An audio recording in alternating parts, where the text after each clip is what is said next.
Hello. Today I want to summarize an article I wrote recently for the Sage Reference Encyclopedia of Global Studies on Islam-related movements. For the text of the article, see the Encyclopedia. I'll give the reference below. From the offset, I should emphasize that my approach here is historical and sociological rather than religious or theological. Most, or perhaps all of the great world religions are actually congeries of separate movements which are linked together by history and tradition.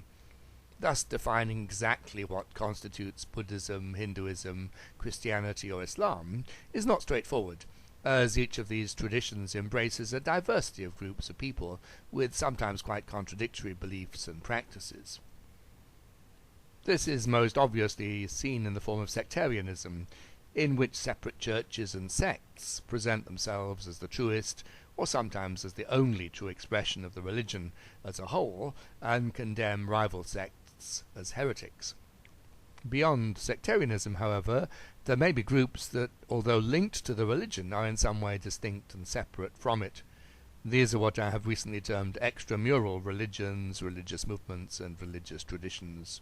I'll give the link below. Thus, in Christianity, objective observers find it easy to see Eastern Orthodoxy, Roman Catholicism, and the various mainstream Protestant churches as belonging to the same family, no matter how bitter the divisions between these groups may have been in the past.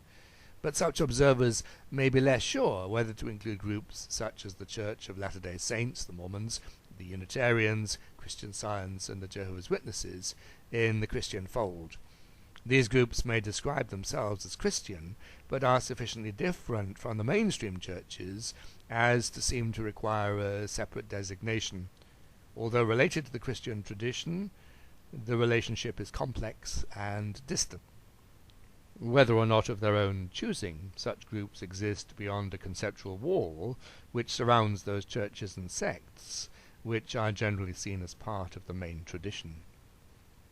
In the Islamic world, there are also a number of extramural groups which have a distant or ambiguous relationship to the various mainstream sects.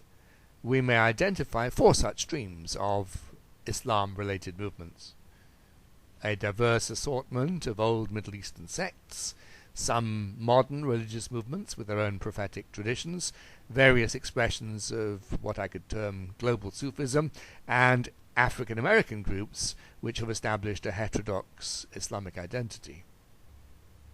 Although the diversity of mainstream Islam is considerable, with Sunnis, Shias, and Sufi groups presenting a wide spectrum of practices and belief, they are all united in recognizing Muhammad as God's last prophet to humankind, and in accepting a significant number of shared beliefs and practices as Islamic. What they have in common is greater than what divides them, and leaving aside a relatively small number of extremists who believe that Muslims belonging to other sects are unbelievers, the adherents of the mainstream sects are willing, no matter how reluctantly, to see the followers of other sects as fellow Muslims. This is not a courtesy which they always extend to the Islam-related groups, however. Rejection by mainstream Muslims may not be an adequate base for definition, but it is an important indicator of these groups' separateness.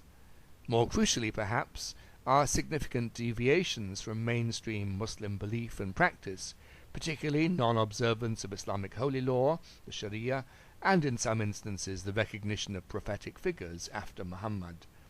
This said, it should be noted that most of these groups profess that they are Muslims, the Baha'is being the main exception in proclaiming themselves to be the followers of an independent world religion, respectful of, but separate from, Islam.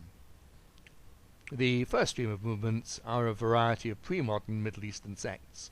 All have been subject to sometimes savage persecution in the past, and have often been secretive about their beliefs and practices.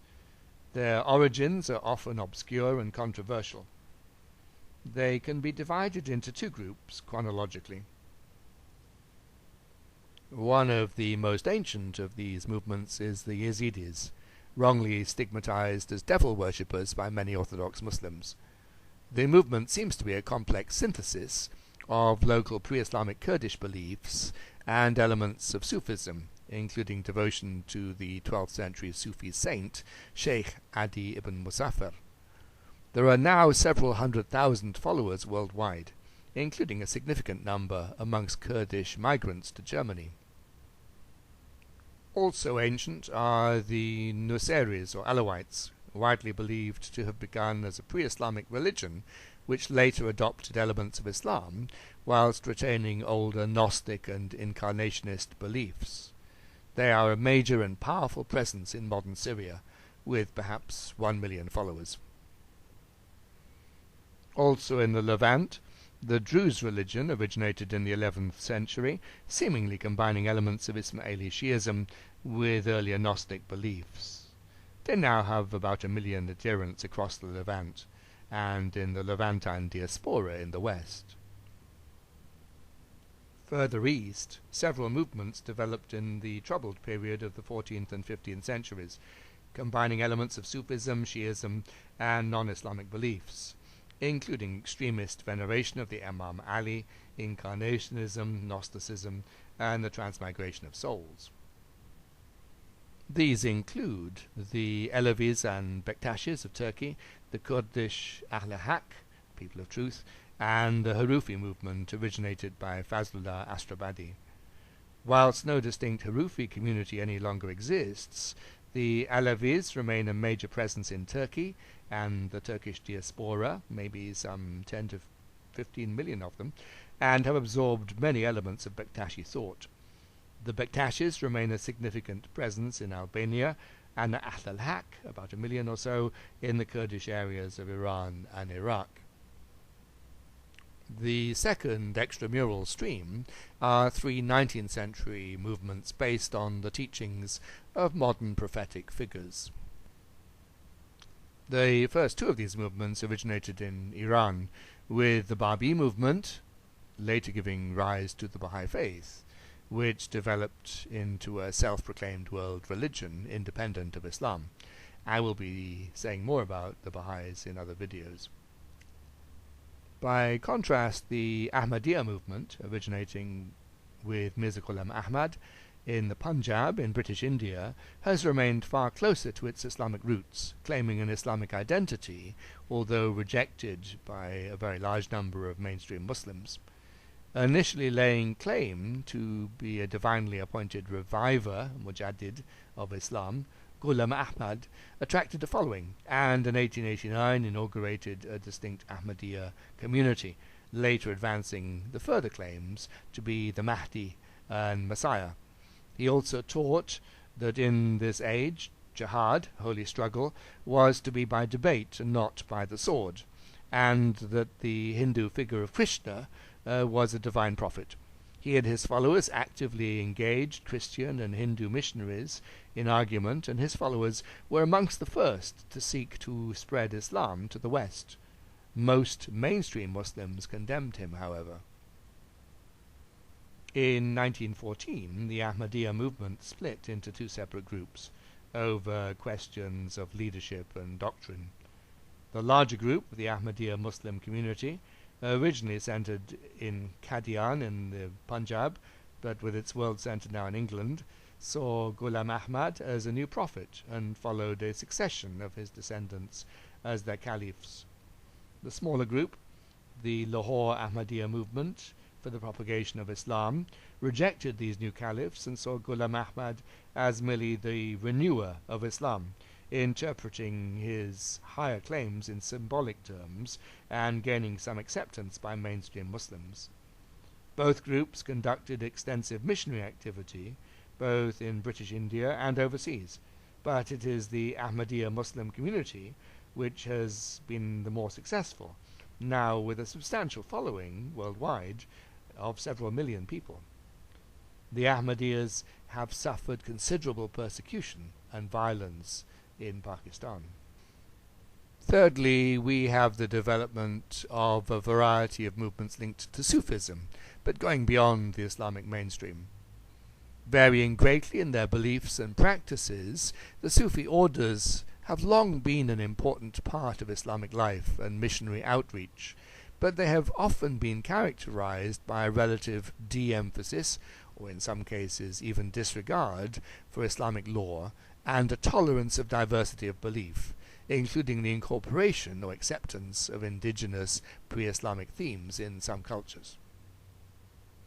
These trends have been greatly enhanced in situations in which Sufism spread in non-Islamic countries, notably in recent times with the expansion of Sufism in the West.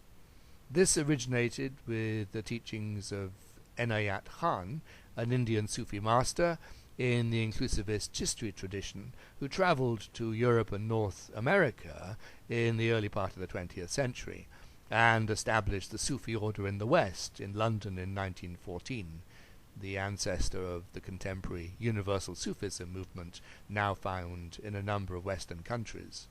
As with a number of later Sufi movements in the West, Universal Sufism clearly transcends its Islamic roots, accepting followers who are not Muslims and not imposing the requirements of Islamic law. Since World War II, a large-scale migration from various Muslim countries to the West has also led to the establishment of more traditional Sufi orders in North America and Europe. So there is now a wide span of Sufi movements, ranging from those which are clearly Islamic to those which form part of the eclectic New Age approach to religion, and including some, such as the movement founded by Bawa Muhayyiddin in the United States, which act as a bridge between the two orientations. Sufi ideas have also had a wider non-institutional impact in the West amongst non-Muslims through the writings of modern Sufi-inspired thinkers such as Idris Shah and the diffusion of the writings of Jalaluddin Rumi, the great medieval Sufi master. Finally, there has been the growth of distinctively African-American expressions of Islam. There had been a significant number of Muslims amongst the enslaved Africans forcibly transported to the Americas, but in the oppressed conditions of their lives, Islamic institutions had not been established, and it was not until the great northern migration of black Americans in the early 20th century that Muslim-inspired movements developed, coming to express both racial pride and the alienation of African Americans from the environing white society which marginalized, persecuted, and disparaged them. The first of these movements was the Moorish Science Temple of America, founded in New Jersey in 1913 by the prophet Noble Drew Ali, which continued to draw a significant number of followers up until the 1960s.